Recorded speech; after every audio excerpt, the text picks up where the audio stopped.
Tyson Fury has revealed on social media that he is currently weighing 25 stone ahead of this proposed comeback in May. Now, for those of you who are not from the UK, 25 stone is very heavy indeed. I don't know the conversion rate off the top of my head into pounds, but I would imagine that 25 stone is like, it's definitely over 300 pounds. All right, 320 pounds or something like that. That's what Tyson Fury weighs right now. So he is way over fighting weight. His fighting weight is around 250, give or take 5 pounds. So he's way over that.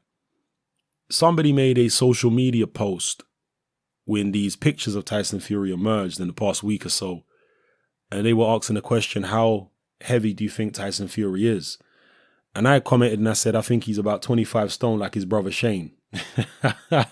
Now, I'm not trying to take a swipe at his brother Shane here, who's a very big man that I really wouldn't want to get on the wrong side of. The reason why I say he's 25 stone like his brother Shane is because there's a famous interview with Tyson Fury following his rematch with John McDermott, where he said that he'd been sparring his brother Shane. He was actually in tears at the end of that fight, saying that he'd been sparring his brother Shane, and Shane weighs 25 stone. So that's where I got it from. It's kind of an inside joke.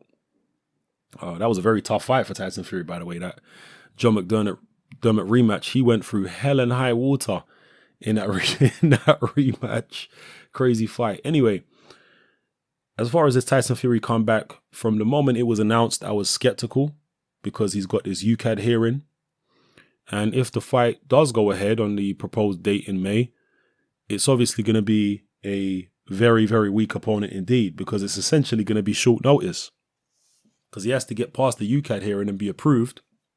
And if he is, what kind of opponent would be waiting in the wings to fight Tyson Fury with just basically a few days notice to confirm the fight? It's not going to be anybody of, any kind of caliber, is it? Because they're not going to be waiting around not knowing if the fight's actually going to go ahead just a few days before it takes place.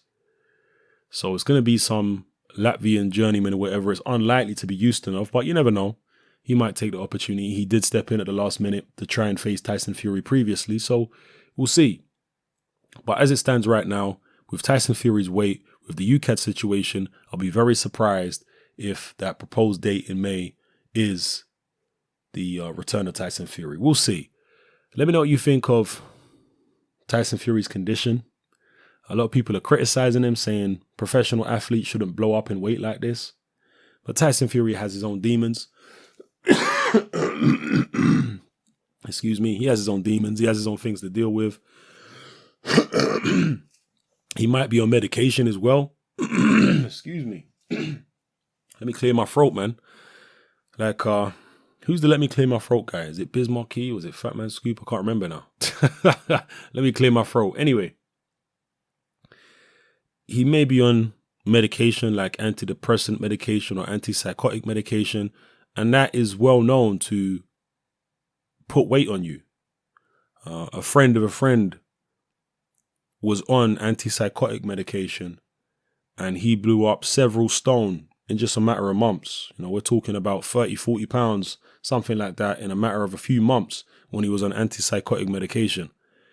And many people who are on antidepressant, certain types of antidepressant medication will tell you the same, that they pile on the pounds when they're on this stuff. I guess it interferes with your body chemistry, with your brain chemistry, and maybe slows down your metabolism or interferes with the way your body metabolizes calories and makes it less efficient. I don't know the exact scientific process, but it's a known phenomenon. So perhaps Tyson Fury is also on medication. I know that's speculation, but perhaps he's on medication and that's also making him pile on the weight. I know for a fact, right? I know on the grapevine that Tyson Fury, and again, this will be no surprise to most of you, but Tyson Fury in the last few months has been seen publicly out in nightclubs and bars, absolutely wrecked on alcohol. He's been seen. So that is what that is. He's definitely doing that as well as possibly taking medication, eating fast food, so on and so forth. And this is why, time and time again, I keep reiterating that I don't think Tyson Fury is going to come back and dominate the division. I don't see it. You can't live like that. Abuse your body like that. And have all these long layoffs outside the ring. Sorry. And still be at the top of the game. You can't do it. Tyson Fury is very talented, but he's not so head and shoulders talented above the rest of the heavyweight division that he can get away with doing all this kind of stuff and still dominate, in my opinion at least. Yeah, he might be the most talented guy in terms of skills overall, but he's not so far advanced in terms of talent that, as I say, he'll be able to get away with doing this kind of stuff and reign supreme. I can't see it myself.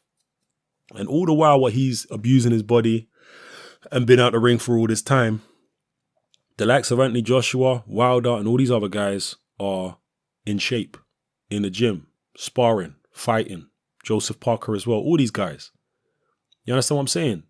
So they're gaining on him.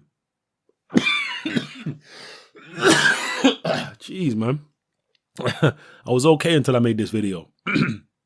But they're gaining on him in terms of fitness, in terms of ring activity, sharpness, reflexes. They're gaining on Tyson Fury and surpassing him at the moment. So he needs to get his act together. And in this next phase of his career, if he does come back, he needs to be a lot more disciplined and stay on that horse and not come off and be binge eating, binge drinking and doing all these kind of things in between fights if he's going to be as successful as his fans believe. So we'll see what happens. I certainly want to see Tyson Fury back because he is a tremendously talented heavyweight. He's a character. And I've said it before, but he's the closest thing that we've had to Muhammad Ali since Muhammad Ali in terms of being outspoken outside of the ring and going against the norm, going against the status quo, which I personally value in Tyson Fury. You know, you're not really going to get that from an Anthony Joshua or a Joseph Parker or any of these guys. Fury's one of the few people in the whole sport of boxing that is not afraid to speak his mind and go against the status quo. So I really respect that about him outside of boxing, you know. I think it's important to have somebody like that in the sport. So anyway, let me stop rambling and let me end this video before I go into a coughing fit. Another coughing fit. Drop your comments in the comment section below. Let me know how you feel about everything I talked about in this video. It's Hatman, I'm out.